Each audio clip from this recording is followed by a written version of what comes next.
Okay, so I'm taking the first order condition of this second one from the worksheet, and this one's got two choice variables. So what that means is when we take our first order condition, first we take the derivative of the entire payoff function with respect to x, meaning I'm about to write that. And then after that, we're going to take the derivative of the payoff function with respect to y. And the trick here is to remember when we take our derivative with respect to x, it's a partial derivative, any y we see in this problem behaves like a constant. So we're taking y as just fixed whenever we think about this. So let's not be confused about that when we go through. And as usual, I like to start out by, I'm taking the derivative with respect to x, so I underline all of the x's in the problem.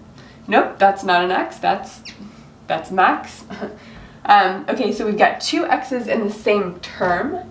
Here's a term, it's got two x's, so we're going to have to use the product rule. We've got one x in this problem, and we know we're going to treat the y like a constant. And then we've got one x in this problem. So this whole g of y is actually, that whole function is treated like a constant. Okay, so we start out, since we have to use the product rule for the first one, we're going to label what are our two functions of x that are multiplied by one another. And we're going to call this the first, and we're going to call this the second. And to take the derivative, first we pick up the first, so first, d of xy, times derivative of the second, which is 1, plus second, pick it up and pull it down, times derivative of the first, that's the derivative of d with respect to x. And we might remind ourselves that d is a function of x and y. Now, moving on to our second function over here, we see that x is embedded in the function f, and then f is embedded inside the function t. So we know we're going to use our chain rule, and we're going to have two derivatives multiplied by one another. So that's going to be plus, pulling down the sign here, the derivative of t with respect to f, since those two have a relationship. Now we need to remind ourselves that t is not only a function of f, but it's also a function of y. So let's just write out what is t a function of to remind ourselves of all of that.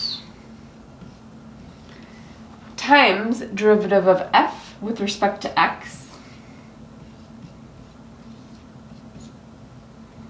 And it's not multiplied by anything, so this is our second term. We've got the derivative finished. And then our third term, we have minus, so I'll bring down a minus here. And we see that x influences f. We actually won't need a product rule here because there's not a function embedded inside a function. And we also need to remind ourselves that everything outside that function of f is going to be treated as a constant. All of that stuff I just underlined is like a 4 or an 8.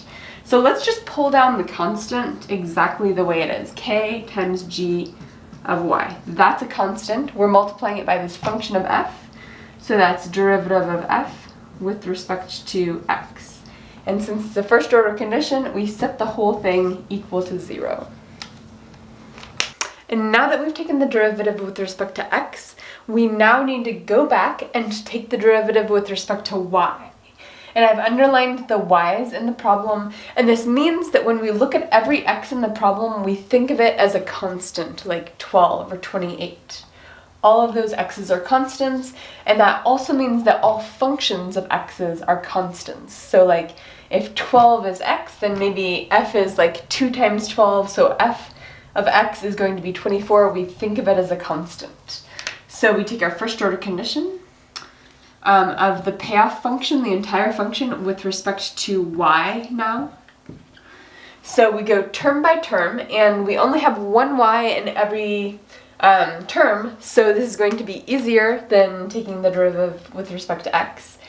And so we just see what does y influence in each of these terms. And this one's a little bit tricky because we kind of have to jump over a couple of things, but t is a function of f and also a function of y. So y directly influences t. And then of course over here, y influences g. So we'll say x is a constant multiplied by this function of y, or of d, so function of y. So x is a constant, and we'll multiply it by the derivative of d with respect to y, where we remind ourselves that d is also a function of x. So that's just a reminder of what d is a function of. And then here we have the derivative, so plus the derivative of t with respect to y, where we remind ourselves that t is also a function of f, of x, and of y. And then we can come to the last term, that's a minus sign, minus. We've got a big constant. All of this is going to behave like a constant, and therefore we have minus k times our constant f of x times the derivative of g with respect to y.